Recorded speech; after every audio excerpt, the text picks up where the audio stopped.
जय हिंद मेरे प्यारे बच्चों। कैसे हो आप लोग? उम्मीद करेंगे कि आप लोग बहुत ही अच्छे होंगे और मस्त होंगे। आपकी एग्ज़ाम की तैयारी बहुत ही अच्छी चल रही होगी। तो बच्चों, हम पढ़ने वाले हैं इस वीडियो में फिजिक्स क्लास 10। आप देख सकते हैं फिजिक्स क्लास 10 बाबू, और हमारा चैप्टर फर्स्ट था। इसके पहले हमने 2 लेक्चर देख रखा है। कितने लेक्चर? 2 लेक्चर। और ये हमारा चैप्टर फर्स्ट है बाबू।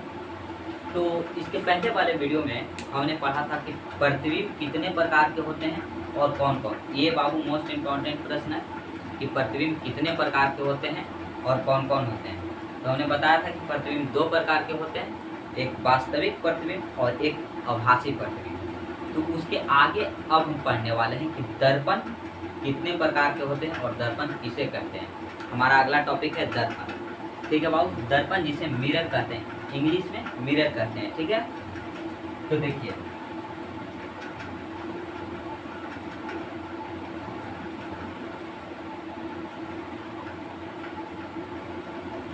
दर्पण किसे कहते हैं। हम दर्पण के बारे में जानने वाले हैं बाबू। तो दर्पण किसे कहते हैं बाबू? तो दर्पण वैसा वस्तु जो प्रकाश की अधिकांशतः भाग को परावर्तित कर दे। क्या कर दे? वैसा सतह जो प्रकाश के अधिकांशतः भाग को परावर्तित कर दे उसे दर्पण कहते हैं। तो लिख देते हैं डिफिनेशन।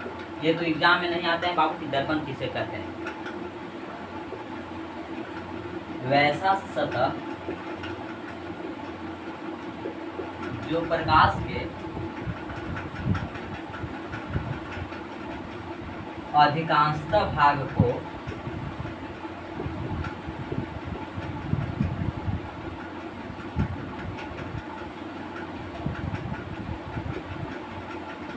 भाग को परावर्तित कर दे।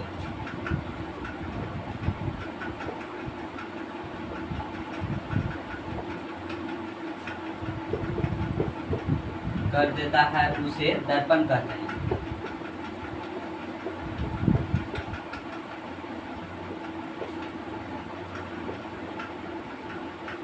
देखिए दर्पण किसे कहते हैं बाबू? तो दर्पण वैसा सतह जो प्रकाश के अधिकांशतः भाग को परावर्तित कर दे उसे दर्पण कहते हैं। क्या कहते हैं? दर्पण कहते हैं। उम्मीद करेंगे कि ये दर्पण का जो टॉपिक था वो कंप्लीट हो गया होगा। अगर वीडियो पसंद आए तो आप लोग जरूर लाइक करें, अपने दोस्तों तक शेयर करें, क्योंकि आपका एग्जाम जो है बाबू बहुत ही नज़दीक आ चुका है। अब बस 4 महीने बचे हैं। तो मेरे प्यारे शेर एवं शेरनियों, सारे लोग अपने दोस्तों तक शेयर कीजिए ताकि सभी बच्चे पढ़ सकें और अच्छे से अच्छे मार्क्स ला सकें। ठीक है, तो दर्पण किसे कहते हैं? दर्पण के बारे में हमने समझ लिया कि वैसा सतह जो प्रकाश के अधिकांशतः भाग को परावर्तित कर दे उसे हम दर्पण कहते हैं। अब यहीं से ऑब्जेक्टिव का एक महत्वपूर्ण प्रश्न जो कि अधिकांशतः बच्चे यहाँ गलती करते हैं।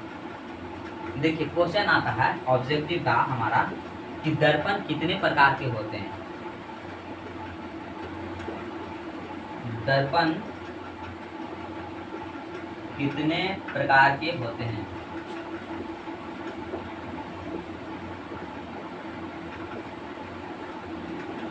लिखें।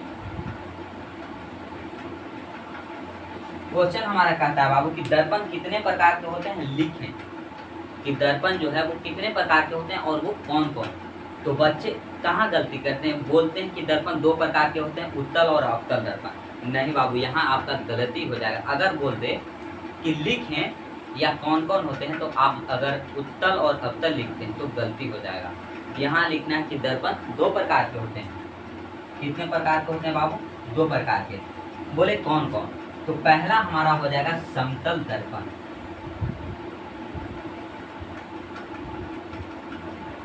पहला हमारा क्या होता है? समतल दर्पण। और दूसरा हमारा होता है गोलीय दर्पण।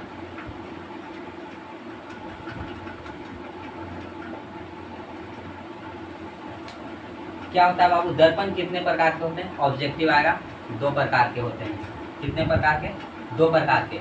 अगर बोलेगा 2 नंबर में आएगा कि दर्पण कितने प्रकार के होते हैं और कौन कौन होते हैं, तो दर्पण जो छोटे 2 प्रकार के होते हैं, समतल दर्पण और एक गोलीय दर्पण होता है। ठीक है, तो यहाँ तक आप लोग फटाफट से स्क्रीनशॉट ले लीजिए। जितने भी बच्चे वीडियो को देखेंगे बहुत ही मन से और लगन से पढ़िए, फोकस होना चाहिए, कॉन्सेंट्रेशन होना चाहिए। जल्दी इसे कीजिए, स्क्रीनशॉट लीजिए।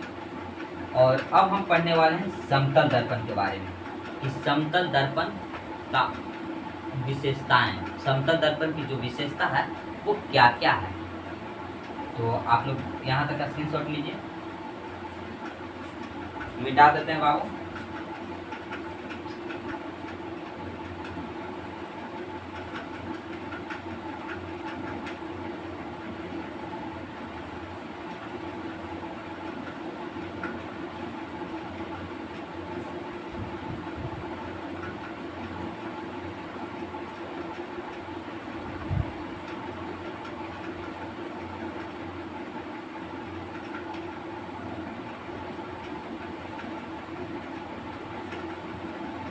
अगला हमारा टॉपिक है बाबू की समतल दर्पण की विशेषताएं।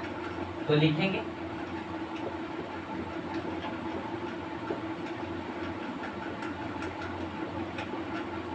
समतल दर्पण की विशेषताएं। अब देखिए यहाँ से पहला लिखिए, समतल दर्पण की विशेषता क्या है बाबू। समतल दर्पण में प्रतिबिंब जो है वो काल्पनिक बनता है और सीधा बनता है। क्या बनता है? काल्पनिक एवं सीधा बनता है। अगर आप समतल दर्पण के सामने ये दाहिने हाथ को ऊपर उठाइएगा तो वैसा प्रतीत होता है कि आप बाएं हाथ को उठा रहे हैं। तो वहाँ पे समतल दर्पण में प्रतिबिंब जो बनता है पार्श्विक रूप से उल्टा बनता है। क्या बनता है? उल्टा बनता है बाबू, पार्श्विक रूप से। ऐसे समतल दर्पण में प्रतिबिंब काल्पनिक बनता है एवं सीधा बनता है, और जब पार्श्विक रूप से पूछा जाए तो वो उल्टा बनता है। ठीक है, तो आप दो विशेषता को लिख सकते हैं। और देखिए अगर मान लीजिए कि ये समतल दर्पण ऐसा होता है बाबू, ये समतल दर्पण होता है। अगर आप समतल दर्पण से जितनी दूरी पर वस्तु को रखेंगे उतना ही दूरी पर प्रतिबिंब बनता है। अगर आप यहाँ से 10 सेंटीमीटर की दूरी पर रखते हैं वस्तु को तो प्रतिबिंब भी बाबू 10 सेंटीमीटर की दूरी पर ही बनेगा। यानी कि दर्पण से वस्तु की दूरी और प्रतिबिंब की दूरी दोनों बराबर होती है। क्या होता है? दर्पण से प्रतिबिंब की दूरी और वस्तु की दूरी दोनों बराबर होता है। तो आप यहाँ तक विशेषता को समझ सकते हैं। पहला तो हम लिख देते हैं बाबू, आप लोग लिख लीजिएगा, साथ में लिखते चलिए। समतल दर्पण में प्रतिबिंब काल्पनिक एवं सीधा बनता है। डायरेक्ट लिख देते हैं यहाँ कि प्रतिबिंब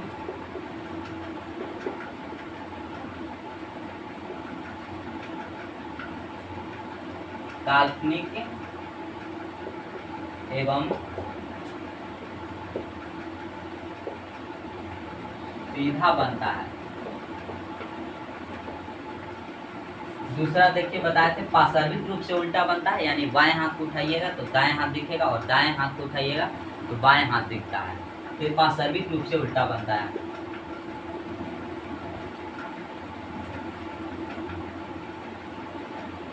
पार्श्विक रूप से उल्टा बनता है।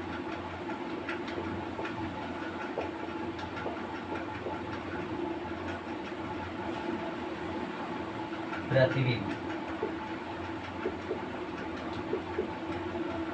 दूसरा हमारा बाबू कि प्रतिबिंब पार्श्विक रूप से उल्टा बनता है। क्या बनता है? पार्श्विक रूप से उल्टा बनता है। तीसरा देखिए, दर्पण से वस्तु की दूरी और प्रतिबिंब की दूरी दोनों बराबर होती है। तो लिखेंगे वस्तु की दूरी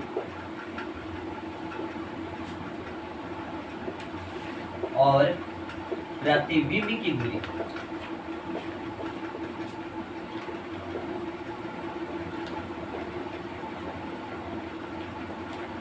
बराबर होता है। क्या होता है बाबू? वस्तु की दूरी और प्रतिबिंब की दूरी दोनों आपस में बराबर होते हैं। क्या होते हैं? बराबर होते हैं। तो आप लोग यहाँ तक लिखिए, आप लोग या फटाफट से स्क्रीनशॉट ले लीजिए सारे बच्चे। और बाबू वस्तु के अपेक्षा जो प्रतिबिंब है ना वो सीधा बनता है। क्या बनता है? सीधा बनता है। तो हमने लिख दिया है सीधा बनता है। या एक और टॉपिक लिख देता हूं। चौथा, वस्तु की अपेक्षा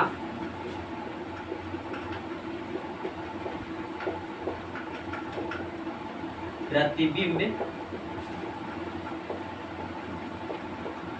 सीधा बनता है। ठीक है, चौथा हो गया हमारा, वस्तु की अपेक्षा जो प्रतिबिंब है वो सीधा बनता है। स्क्रीनशॉट ले लीजिए।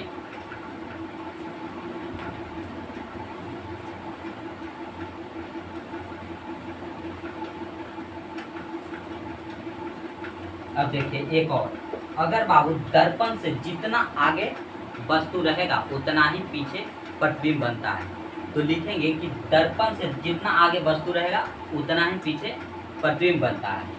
तो लिख देंगे जितना आगे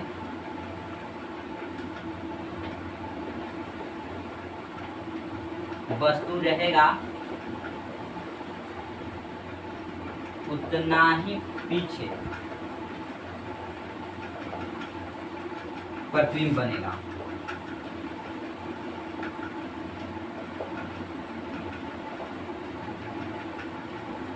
अपने ही भाषा में लिखना है बाबू, वहां पे भी आपको दिया हुआ रहेगा कि परीक्षार्थीगण अपने भाषा में उत्तर दें। ठीक है, तो अपने भाषा में लिख देना है, सोचना नहीं कि बुक की तरह रहे, तो वैसा नहीं हो सकता। ठीक है, तो अपने भाषा में लिखिएगा। आप लोग स्क्रीनशॉट ले लीजिए यहाँ तक।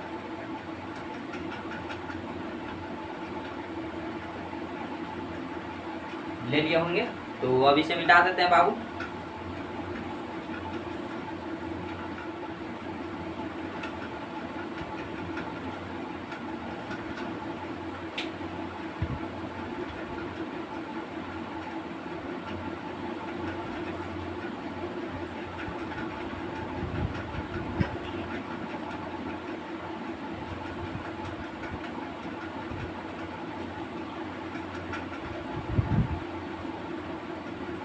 अब देखिए, एक होता है समतल दर्पण का उपयोग कहाँ कहाँ करते हैं। समतल दर्पण का उपयोग कहाँ होता है, ऐसे तो आपके सिलेबस में नहीं पढ़ना है कि समतल दर्पण का उपयोग, लेकिन आपके जानकारी के लिए हम बता देते हैं बाबू कि ड्रेसिंग टेबल में समतल दर्पण का प्रयोग किया जाता है, या बहुमुखी मूर्तियों बनाने में समतल दर्पण का प्रयोग किया जाता है, और एक सजावटी सामग्री में समझ सकते हैं। जैसे शादी विवाह में आप देखते होंगे दूल्हे के माथे पर एक मोर रहता है, उसमें आप छोटा छोटा देखे होंगे दर्पण जो चमकते रहता है, वो जो दर्पण होता है वो समतल दर्पण का उपयोग किया जाता है।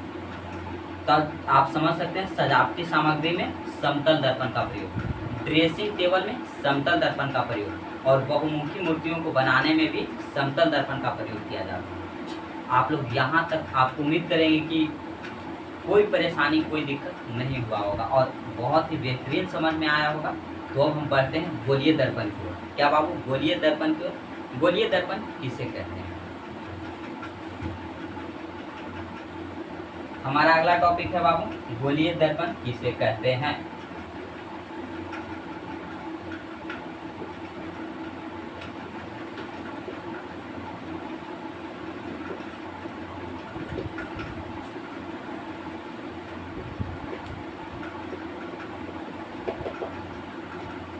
तो इसका डेफिनेशन क्या होगा? गोलीय दर्पण एक खोखले गोले का भाग होता है। गोलीय दर्पण जो है बाबू एक खोखले गोले का भाग होता है जिसका एक सतह बाहरी या भीतरी जो होता है वो कलई किया हुआ रहता है। एक सतह इस तरह से कलई किया हुआ रहता है, तो उसे हम गोलीय दर्पण कहते हैं। क्या कहते हैं बाबू? गोलीय दर्पण। तो आएगा डेफिनेशन लिखने के लिए आप लिख सकते हैं, गोलीय दर्पण एक खोखले गोले का भाग होता है। गोलीय दर्पण एक खोखले गोले का भाग होता है।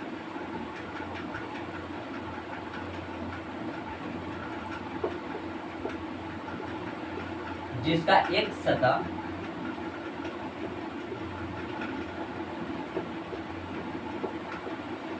कलई किया हुआ रहता है।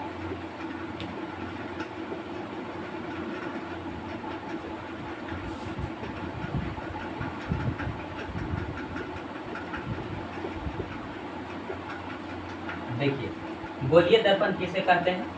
तो गोलीय दर्पण एक खोखले गोले का भाग होता है।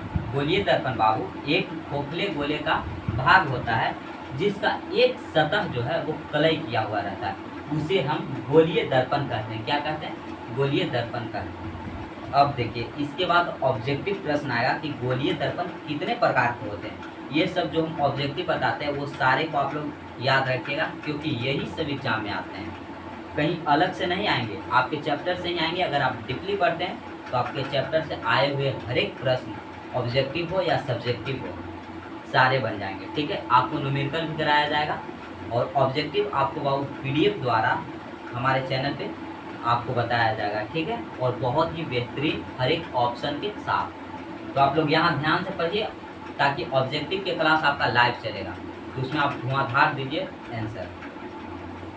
देखिए, अगला प्रश्न रहेगा, अगला टॉपिक हमारा है कि गोलीय दर्पण कितने प्रकार के होते हैं। तो लिखेंगे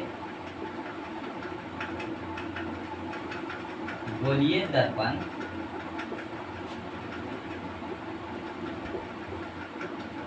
कितने प्रकार के होते हैं।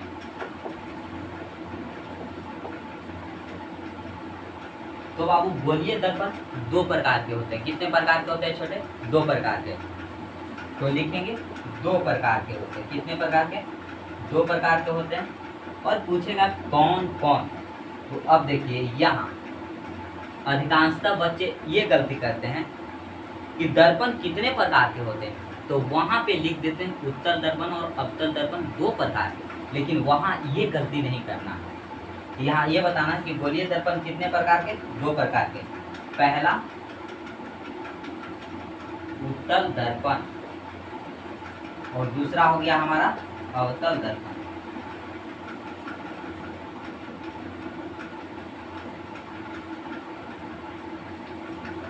अब देखिए, गोलीय दर्पण कितने प्रकार के? 2 प्रकार के, उत्तल और एक अवतल।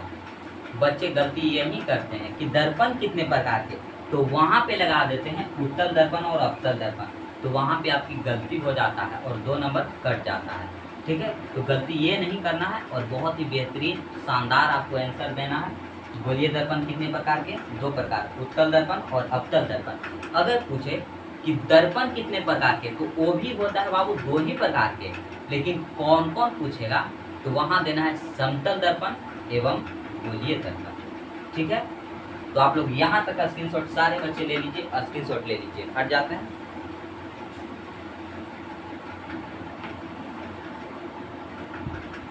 स्क्रीनशॉट ले लिए होंगे बाबू। तो अब देखिए, अब हम डिफिनेशन जानेंगे उत्तल दर्पण किसे कहते हैं और अवतल दर्पण किसे कहते हैं।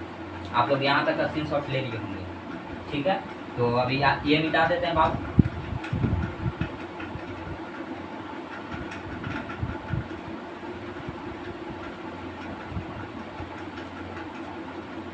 आप लोग अपने दोस्तों तक जरूर शेयर करें ताकि आपके दोस्त भी पढ़ सके और अच्छे मार्क्स ला सके बाबू।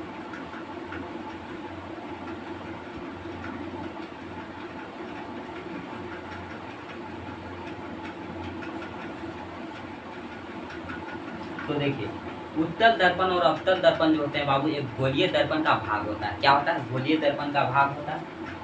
समझ सकते हैं, यह एक गोलीय दर्पण है। ठीक है, आप इसे यहाँ से और यहाँ से काट दीजिए, बीच से काट दीजिए, तो एक हिस्सा ये बच गया इधर और एक हिस्सा ये बच गया। तो गोलीय दर्पण का जो सतह होता है, बाहरी या भीतरी, जो कलई किया हुआ रहता है, तो आप एक को बाहर से कलई कर दीजिए और एक को अंदर से कलई कर दीजिए।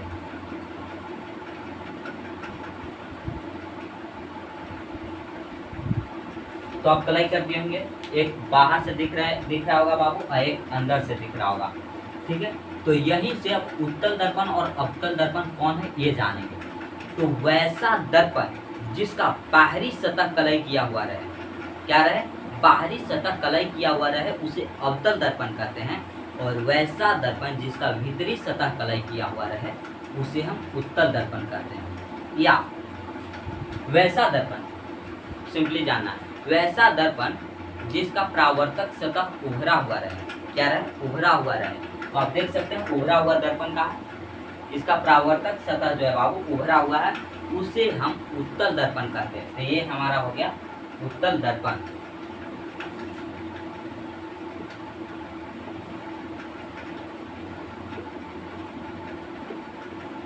अब देखिए वैसा दर्पण जिसका परावर्तक सतह धंसा हुआ है, ये धंसा हुआ है, देखिए इधर धंसा हुआ है, तो ये हमारा हो गया अवतल दर्पण।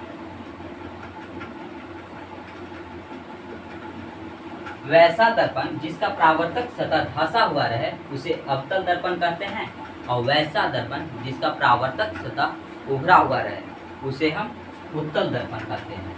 या वैसा दर्पण जिसकी बाहरी सतह कलई किया हुआ रहे, बाहरी तो अवतल, और जिसकी भीतरी सतह कलई किया हुआ रहे वो उत्तल हो जाएगा हमारा। तो आप लोग डिफिनेशन लिख लेंगे, उम्मीद करेंगे कि आप लोग लिख लेंगे, तो ज़्यादा वक्त बर्बाद नहीं करते, क्योंकि आप लोग रेगुलर कोर्स में पढ़ लिए होंगे। एक क्रैश कोर्स है बाबू, क्या क्रैश कोर्स, ठीक है। तो इसे में जा देते हैं।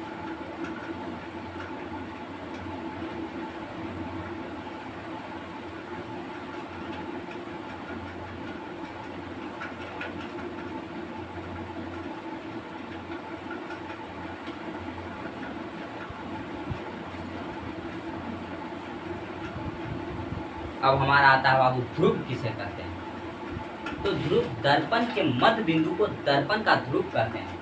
ये हमारा देखिए जो कि उत्तल दर्पण हमारा है, अवतल दर्पण है बाबू। तो दर्पण के मध्य बिंदु को दर्पण का ध्रुव कहते हैं। तो मध्य बिंदु कौन सा हो जाएगा, तो बीच वाला भाग होता है, ये हमारा क्या हो गया मध्य बिंदु हो गया।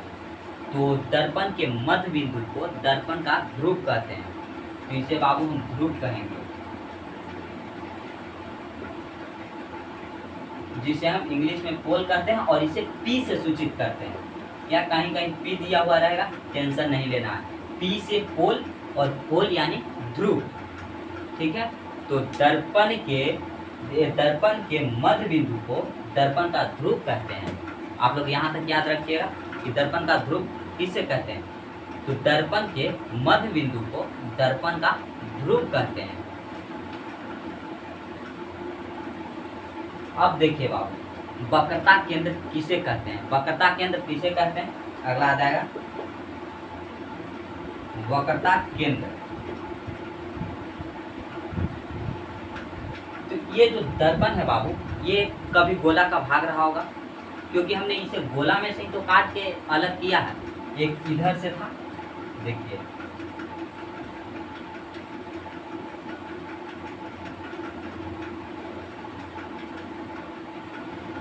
जो कि ये इधर हम काटे थे, तो उत्तल दर्पण और ये अवतल। तो ये हमारा गोला का ही एक भाग था। तो गोले के भाग के केंद्र को हम वक्रता केंद्र कहते हैं। केंद्र है ना, उसी को हम वक्रता केंद्र कहते हैं। गोलीय दर्पण जिस गोले का भाग होता है, गोलीय दर्पण जो है बाबू, ये गोलीय दर्पण है, और गोलीय दर्पण जिस गोले का भाग होता है उस गोले के केंद्र को क्या कहते हैं, ये केंद्र है बाबू, तो केंद्र को हम वक्रता केंद्र कहते हैं। आप लोग इसे याद कर लीजिएगा, क्यों लिखा है आप लोग लिख लिए होंगे, रेगुलर कोर्स आप लोग अगर किए होंगे तो आप लिखे हुए होंगे, या नहीं भी कोई बच्चा किया होगा तो जो बोल रहे हैं बाबू उसे सुन करके आप लिख सकते हैं कि गोलीय दर्पण जिस गोले का भाग होता है उस गोले के केंद्र को क्या कहते हैं, वक्रता केंद्र कहते हैं, जिसे हम बाबू सी से सूचित करते हैं। सी से सेंटर होता है सी। अब देखिए यहाँ से तो मिटा देते हैं, ये हमारा केंद्र हो गया। अब देखिए ध्रुव और वक्रता केंद्र को मिलाने वाली सरल रेखा को क्या बाबू, सरल रेखा को प्रधान अक्ष या उसी का एक और नाम है मुख अक्ष। क्या है, मुख अक्ष या प्रधान अक्ष कहते हैं। तो ध्रुव और वक्रता केंद्र को मिलाने वाली सरल रेखा, ठीक है, सरल रेखा को मुख अक्ष या प्रधान अक्ष कहते हैं। यहाँ लिख देते हैं प्रधान अक्ष, सरल रेखा लिखना है बाबू, ये नहीं कि जिगजग जिगजग, ये भी तो एक रेखा है तो मिला रहा है, तो ये नहीं लिखना है कि ध्रुव और वक्रता केंद्र को मिलाने वाली रेखा नहीं, ये भी रेखा है और ये भी रेखा है, तो हमें लिखना है सरल रेखा। क्या बाबू? सरल रेखा। तो ध्रुव और वक्रता केंद्र को मिलाने वाली सरल रेखा को दर्पण का प्रधान अक्ष कहते हैं। ठीक है, अब इसके आगे क्या पढ़ना है कि फोकस किसे कहते हैं।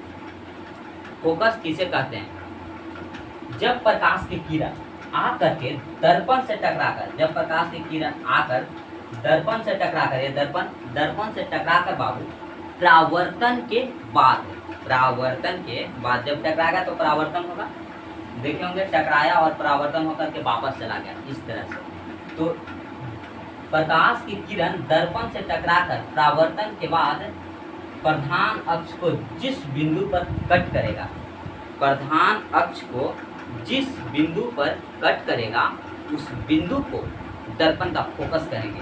क्या कहेंगे? फोकस करेंगे। उस बिंदु को क्या कहते हैं बाबू? फोकस, जिसे हम एफ से सूचित करते हैं। फोकस को बाबू यहाँ देखिए, फोकस को हम एफ से सूचित करते हैं।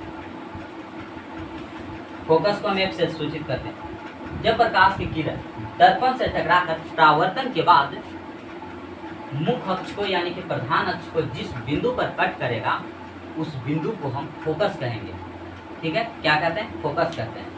अब आगे हमारा आता है वक्रता त्रिज्या किसे कहते हैं। फोकस हुआ तो फोकस दूरी किसे कहते हैं, तो ये भी समझना है कि फोकस दूरी किसे कहते हैं और वक्रता त्रिज्या किसे कहते हैं। आप लोग यहाँ तक आप लोग जरूर कमेंट कीजिएगा कि आप लोगों को क्या परेशानी हुई, क्या दिक्कत हुआ। ठीक है, अब आगे देखते हैं वक्रता त्रिज्या, जिसे बाबू हम आर से सूचित करते हैं। क्या से सूचित करते हैं बाबू? आर से सूचित करते हैं। आप लोग डिफिनेशन लिख लीजिएगा, हम बोल रहे हैं वही। अब देखिए, वक्रता केंद्र और ध्रुव की जो बीच की दूरी है ना बाबू, यहाँ से दर्पण से, ये वक्रता केंद्र, दर्पण है ध्रुव से वक्रता केंद्र के बीच की जो दूरी है, उसी को हम वक्रता त्रिज्या कहते हैं, जिसे हम आर से सूचित करते हैं। क्या से सूचित करते हैं छोटे? आर से। तो हम लिखेंगे डिफिनेशन यही कि ध्रुव और वक्रता केंद्र के बीच की दूरी को वक्रता त्रिज्या कहते हैं। क्या कहते हैं? वक्रता त्रिज्या कहते हैं। तो यहाँ तक आप लोगों को कंप्लीट हुआ होगा। अब देखिए, फोकस दूरी किसे कहते हैं, उसे भी हम एफ से ही सूचित करते हैं। स्मॉल एफ या कैपिटल एफ कुछ भी लिख सकते हैं। अब देखिए, ध्रुव और फोकस दोनों के बीच की दूरी को हम बाबू फोकस दूरी कहते हैं। क्या कहते हैं? यहाँ से यहाँ तक फोकस दूरी, जिसे एफ से सूचित करते हैं। लिख देते हैं फोकस दूरी एफ से सूचित करेंगे। वक्रता ध्रुव और फोकस के बीच की दूरी को हम फोकस दूरी कहेंगे। क्या कहते हैं? ध्रुव और फोकस के बीच की दूरी को फोकस दूरी कहते हैं। ध्रुव और वक्रता केंद्र के बीच की दूरी को वक्रता केंद्र कहते हैं। और जब प्रकाश की किरण दर्पण से टकराकर, ये दर्पण मान लीजिए, ये दर्पण है, तो इधर से प्रकाश की किरण आया और दर्पण से टकराकर परावर्तन के बाद ऐसे जाएगा। जब ऐसे आया तो ऐसे जाएगा बाबू, टकराएगा तो इस तरह से जाएगा। अगर आप बॉल फेंकते हैं दीवार पे, ऐसे फेंकिए तो वहाँ से टकराएगा तो तिरछा होकर के आएगा। सामने भी आता और तिरछा भी। जब आपका चिकना सतह रहेगा ना तो तिरछा आ जाएगा। तो जब प्रकाश की किरण दर्पण से टकराकर परावर्तन के बाद मुख्य अक्ष यानी कि प्रधान अक्ष को जिस बिंदु पर कट करेगा, ऐसे जाएगा तो कट करेगा, कहीं तो कहीं भी कट करेगा, तो जहाँ कट किया ना उस बिंदु को हम फोकस कहते हैं। क्या कहते हैं? फोकस कहते हैं। और देखिए, ध्रुव किसे कहते हैं? दर्पण के, ये दर्पण है, तो दर्पण के मध्य बिंदु को, यहाँ पे मध्य बिंदु हो, दर्पण के मध्य बिंदु, उसे दर्पण का ध्रुव कहते हैं। दर्पण का ध्रुव कहते हैं। और एक हुआ वक्रता केंद्र। वक्रता केंद्र गोलीय दर्पण एक गोले का भाग होता है जिसके हम केंद्र को, एक गोला है, एक गोली, ये दर्पण है ना बाबू, जो गोला का एक भाग है, इसके केंद्र को हम वक्रता केंद्र कहते हैं। एक गोलीय दर्पण एक खोखले गोले का भाग होता है जिसके केंद्र को, क्या चीज को बाबू, केंद्र को हम वक्रता केंद्र कहते हैं, जिसे C से सूचित किया जाता है। ठीक है, यहाँ तक कोई परेशानी, कोई दिक्कत और कोई समस्या आप लोगों को नहीं हुआ होगा। उम्मीद करेंगे कि यहाँ तक सारे परेशानी खत्म। आप लोगों को यहाँ तक कोई भी प्रश्न सब्जेक्टिव आए या ऑब्जेक्टिव आए, आप लोग बना लीजिएगा। तो अब हमारा अगला टॉपिक आता है बाबू, अवतल दर्पण द्वारा F बराबर R/2 को सिद्ध करना है। तो ये आपको कल वीडियो मिल जाएगा, आप लोग इसे भी पढ़ लीजिएगा। ठीक है, आज हम वीडियो को यहीं तक रखते हैं बाबू, और उसके अगला क्लास में हमारा रहेगा, अगला क्लास जो होगा वहाँ पे अवतल दर्पण और उत्तल दर्पण द्वारा प्रतिबिंब का निर्माण, क्या रहेगा, उत्तल दर्पण और अवतल दर्पण द्वारा प्रतिबिंब का निर्माण, जो कि बहुत ही महत्वपूर्ण है और आपके लिए भी बहुत महत्वपूर्ण हो जाएगा। आप लोग अगर कोई बच्चा कहता है 10th में क्या पढ़ना है, बहुत आसान है। 12th में आप जाइएगा ना तो ऑप्टिक्स जो रहेगा, जो आपको यही रहेगा सेम, ये सारे पढ़ना रहेगा बाबू, सभी पढ़ना रहेगा। लेकिन वहाँ 12th में थोड़ा सा हाई लेवल चला जाता है, वहाँ पे जो तस्वीर होगा ना, फिगर, ये सारे वगैरह ज़्यादा पढ़ना पड़ता है। और यहाँ तो बहुत ही आसान है, और 12th में जाने के बाद बहुत हार्ड सिलेबस हो जाते हैं। तो आप लोग अभी से ही पढ़िए और मन से पढ़िए, ताकि 12th में कोई परेशानी ना हो। ठीक है, तो आज हम वीडियो को यहीं तक रखते हैं। चैन बच्चों, अगर आप लोगों को वीडियो पसंद आया होगा तो ज़रूर लाइक करें और अपने दोस्तों तक शेयर करें। फिर मिलते हैं अगले वीडियो में। आज के लिए बस इतना ही।